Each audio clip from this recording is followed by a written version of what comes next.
Hello, we were steady here now. Coming to the first corner, we're gonna receive some judgment from our fellow drivers. But anyway, we are gonna continue to set our qualifying lap.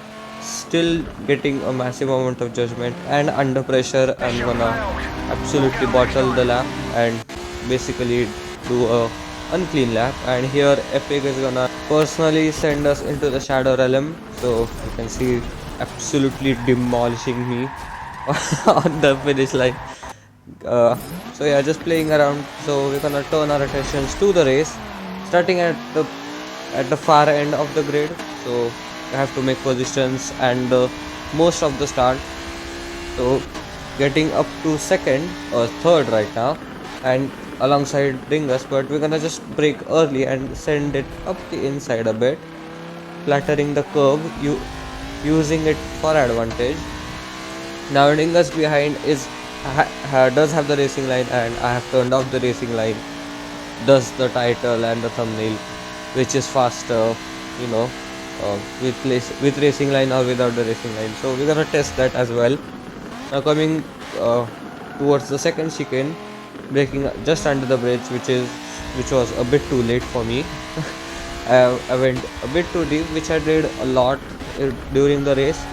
Made silly errors as well in Ascari, and also Lesmo 1, the braking point is kind of not visible. There are no boards, nothing, so we just have to judge it. Now coming down towards the back straight, towards Ascari, into the dip, you can see Dingus has fallen behind a bit because I kind of, I'm kind of a roadblock right now, and making this mistake, which I commonly did a lot during this race. There is a little orange portion of the barrier where you have to brake, but if you brake just on the barrier, you go wide. But if you brake too late, it's a bit complicated. But anyway, we're gonna catch up to Dingus on lap number 3 again, and here he's gonna nicely go wide, taking the shortest route, kind of shortest route. If there was no barrier, you would just go straight, obviously. But making the mistake on exit of Lesmo 1, and we're gonna get him at Lesmo 2. You can see pinning him to the outside of the corner, so he can't go anywhere basically. And coming down again under the bridge towards Ascari, you can see now there's an orange barrier. You have to just brake on that, and you go wide. So you just have to brake a bit earlier. As soon as you see it, you brake. But I'm kind of trying to late brake, but I can't. And here also braking on the 150 board, which sets you up really nicely to this corner. Dingus going wide, so we're gonna nicely give him a tap, so go on. So coming through Curva Grande, so slowly gaining on him as my car has much more top speed than his, and braking just under the bridge. There is also an orange barrier, and Dingus is nicely gonna put it in the wall, which is beneficial to us as we gain a position. And on the same lap, Epic is gonna make this mistake on Ascari, at Ascari, not on Ascari. So we are gonna start gaining on him as well. You can see now slowly creeping up to him, trying to eliminate the mistakes and setting a bit faster laps each lap. Getting used to not seeing red, yellow arrows everywhere. So I would say not having the racing line is somewhat beneficial if you know the track. But if you don't know the track, keep the racing line on. And here is a weird moment, as he has a lot more brake pressure. He has to apply the brake slowly, and I have much lower brake pressure, so I can just slam on the brakes, which miscommunications happen during braking systems. And we're gonna go into the back of him. So I let him through after my pit stop. He obviously had to pit as he got damaged. You can see letting him through, and we're gonna continue on our merry way, getting past Toxic Cat right here, sending it up the inside on at Ascari, which I thought I would never do, because even with the racing line I don't go for a move at Ascari, but I did that. So yeah, things change.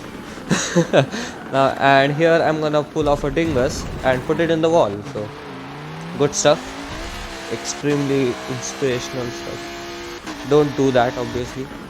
And on lap number 14, you can see Epic making little bit of mistakes similar to mine as well, going wide at Ascari, but he drives without the racing line on every single track, and I don't, which is the only difference. And he's much more consistent with it. Well, unlike right here, I should have gone for the move on the inside of the Lesmo 2. I don't know why I didn't, but anyway, we are gonna continue uh, on this straight, which there are a lot of straights. I don't remember the name. I remember the corner names, but we're gonna go under the bridge, braking just as soon as we see the orange barrier, which sets up nicely if you brake right on time. But if you don't, you're gonna go into the wall or wide. We're gonna fast forward a bit here, and here is a weird moment as well. My controller kind of dies in the middle of the race, and I'm gonna nicely bang him, which obviously sounds very weird.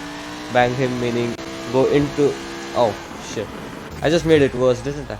But anyway, we're gonna finish second, which you can see now, changing the controller batteries so that I don't go into the back of anyone. It still sounds very weird, but anyway, we're gonna make the most of our launch, the monstrous launch this Lambo has. Jumping up into second instantly, braking a bit in the middle of 100 and 150, so that I don't overshoot it nor undercook it. I kind of undercooked it, but anyway, we didn't have a pile up on both the races, so which is impressive considering it's Monza. On lap number 3, the gap kind of opened up to 6 seconds behind. Dingus and Epic were kind of in the battle, so they were losing time to me, and I was obviously gaining time on them. And on lap number 6, this race went by really quickly in the video, obviously, as not much happened. I was comfortably in the lead, just trying to keep my cool. And now this is where the race kind of unfolds. The interesting part of the race has begun. You can see Ice right behind. He's doing something weird, and I miss my braking point. I go into the wall, which is not ideal in a race, as you all know. And if you don't know, you don't have to go into the wall, so that you can race, obviously. And we're gonna just play around with him, as his car is much slower in a straight line. You can see not even half throttle, and just having a bit of fun with him. But at the end of the chicane, we're just gonna pull away from him, obviously, because I can't afford to lose much more time, as Epic is obviously catching up quickly through the playing around we just did. On lap number 10, Epic caught up to me around 3 seconds, but we're gonna make this mistake, which obviously helps him gain on us, and the gap comes down to less than a second now. But somehow my car has so much straight line speed that I was able to keep the gap constant at 0.8, which is surprising. I was 100% sure I was gonna get past on that lap as well, on this lap obviously. So we didn't, which was good stuff, obviously. And we're gonna skip to lap number 12. You can see Epic now 1.7 seconds, a bit of a gap to him. We gained time, and we're gonna make this mistake, so he goes through, which was not ideal because I was lapping really nicely. I was in a rhythm, which was broken obviously. And here at the exit of Lesmo 2, Epic makes a mistake on the same lap, and we're gonna go in the lead. And on lap number 14, you can see sticking with him, and he's gonna make this mistake, which at the end of Ascari onto this long straight, and we're gonna nicely come home and win this race, which was the first half was extremely boring, but the second half was very energetic. Not energetic, a lot of back and forth. So I now it was a really good race. Both the races were really good, enjoyable. Now my verdict on if you should have the racing line or not. I would say if you're gonna race for a championship, and if you are still learning the tracks, and if you don't know where the boards and everything are, keep the racing line on and practice. But I will just say having the racing line on is kind of better, because if someone has a racing line on, uh, like your opponent, you know where your opponent is gonna break. But anyway, enough of the racing line talk. I think it's a personal preference, to be honest. So anyway, so moving on, we're gonna check the championship standings, obviously, as we do in every single video. So here are the standings, which is, you can see Dingus and Epic are at 188 and 187. So the championship battle is down to 1 point. There are still 2 races. So yeah, we can see now I'm at 158. I can't participate in the championship end battle basically.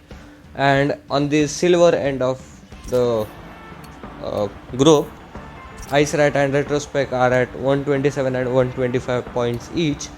So down to the wire this season on both gold side of uh, drivers and the silver side of drivers. So let's see what we can do next at Mugello, which is a really fun and just a really fun track in Italy as well. So I'll see you guys there. Bye.